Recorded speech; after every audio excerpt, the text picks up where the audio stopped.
Hey everybody, Ben Nelson here. Hope you're doing fantastic. Wanted to jump on and give a quick update. I know I just did a market update for you, but just saw a really interesting article come out from Zillow. They have just amended their home price appreciation prediction. Previously they had said 11% is what they predicted housing prices to go up on a national level on average over this next year. And they've now come out and said that 16% is the new numbers. So they have amended their numbers to say that we're going to go up 16% instead of 11%. So it's interesting to me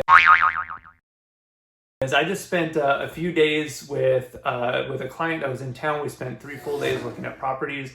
Very interesting. We looked at everybody knows, or if you don't, last quarter it came out, Zillow, their iBuyer program, they was a tremendous failure. Unfortunately, they were doing overpaying for properties, whatever else they were doing. They lost tons of money, and so now now they have all this inventory and they're dumping it. So probably I would say 40% of what we looked at was owned by Zillow, maybe more than that. So maybe even approaching half of the properties we looked at. So very interesting. Inventory is extremely tight here in Portland, and we looked in quite a few different areas. We probably looked at about 25 properties, and I would say 10 to 12 of those were owned by Zillow. Very, very interesting.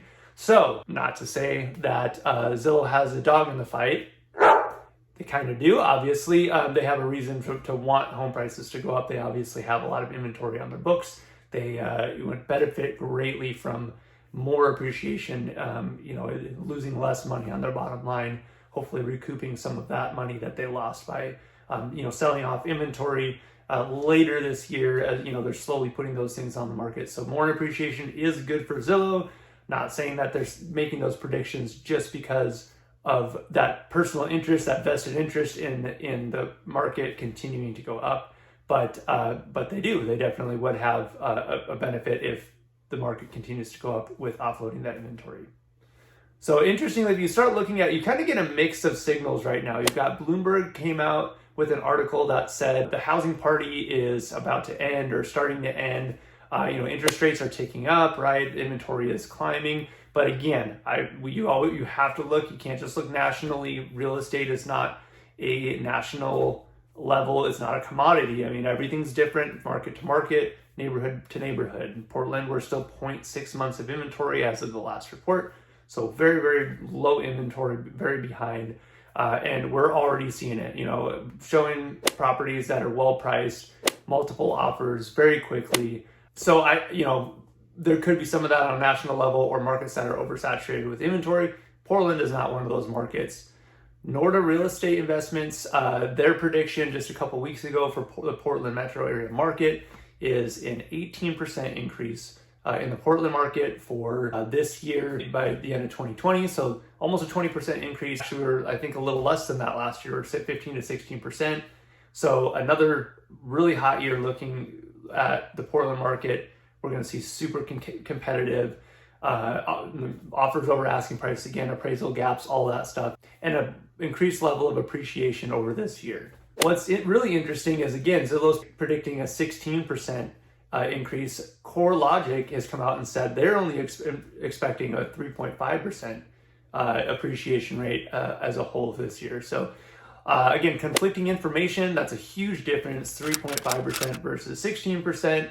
Again, it's going to depend on what market you're in and the inventory levels and the supply and demand and all those factors. But interest rates ticking up will start to pull back on some of that appreciation. So you really have to pay attention to your local market and what your local market's doing. Some markets, it's going to, that interest increase is going to very negatively impact or at least really slow down that appreciation. And other markets are going to continue to be very hot and continue to have that huge supply and demand issue that's going to continue to drive up prices. Again, another kind of contradictory article, right, to the Bloomberg article saying the housing party, is coming to an end. CNBC just posted an article that said that houses are selling faster than ever, and we're definitely experiencing that here in the Portland market.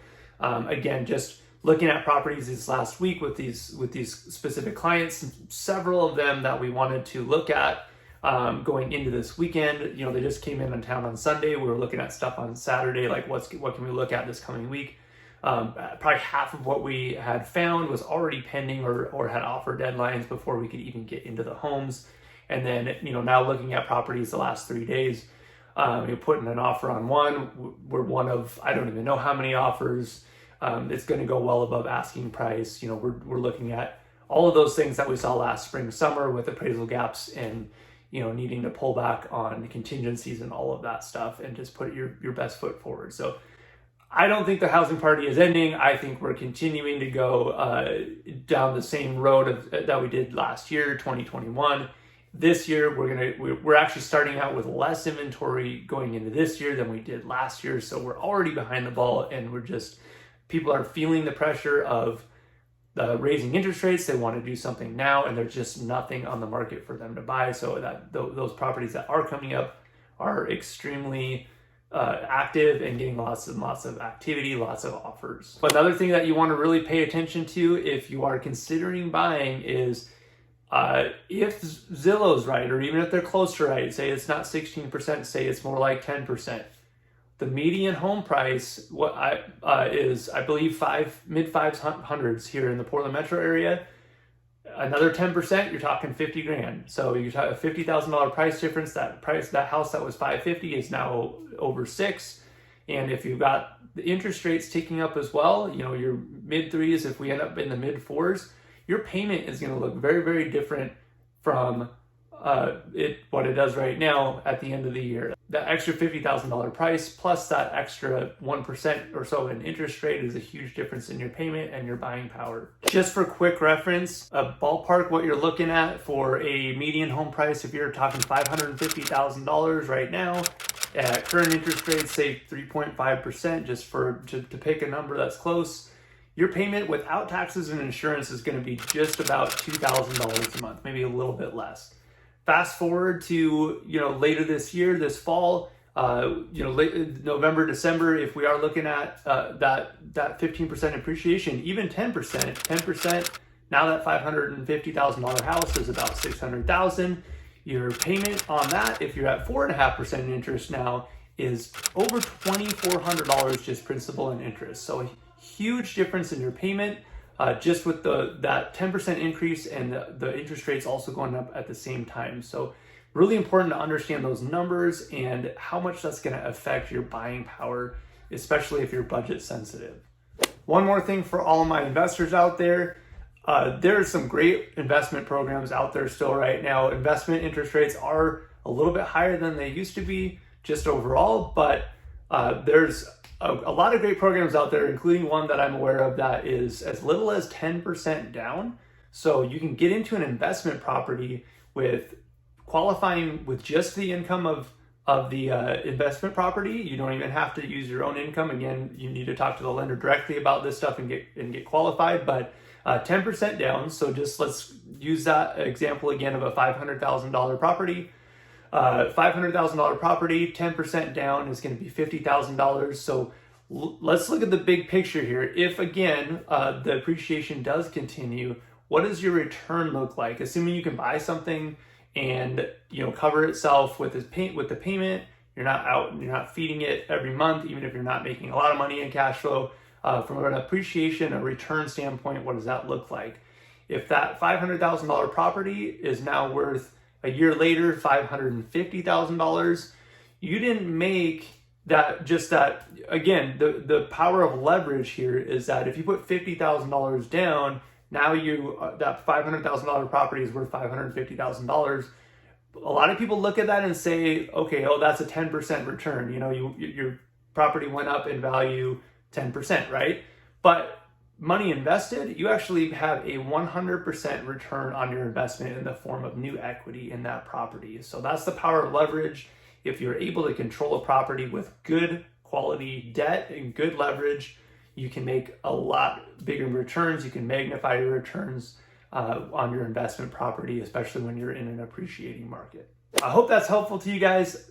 Again, take a deeper look at these articles, take a deeper look at the circumstances and your own personal circumstances. You have to understand and where the market's headed. You have to believe in the decisions that you're making, but it's really important to not just make emotional decisions. Just, it can't possibly go up any further just because it's at the highest peak that it's been. That by itself, again, is not a valid reason to say it can't go up anymore. We're in a very inflationary environment. I think I just saw another article today, 7.5% appreciation. I think that was on an annual basis. That's a lot of appreciation. I think it's the highest in almost 40 years or somewhere in there. And I'll share that one here as well. But we're in an inflationary environment. That's where we're at. They're trying to get that under control with the interest rates, but I believe we're going to continue to see inflationary environment here, and we're going to continue to see prices go up. Buying assets is a great hedge against inflation because it's based on the value of the dollar. So when the value of the dollar is declining, those asset values, or the price delineated in dollars anyway, is going to continue to rise. So it gets complex with debt and available financing and all that stuff. But again, I go back to, we're very low in supply. We are in an environment where the government knows that they can't watch the housing market crash like it did last time. It's such a huge piece of our economy, and they're going to do everything in their power to keep propping that up. But overall, we have really, really great demand. We have very, very low supply. And again, look at your local market. Look, here in Portland, we've got a long ways to go to catch up on inventory. So we're going to be sitting pretty good, again, depending on which side of the fence you're on. But even if we see some pullback, things that are going to bring a pullback pressure, those raising interest rates, things like that, Portland's going to be a solid market here for the foreseeable future for sure. I really feel that it's a strong market, got a lot of growth, and just a lot of things going for it. So again, hopefully that's helpful. Love to help answer any specific questions for you if you'd like. Thanks for watching, and make it a great day.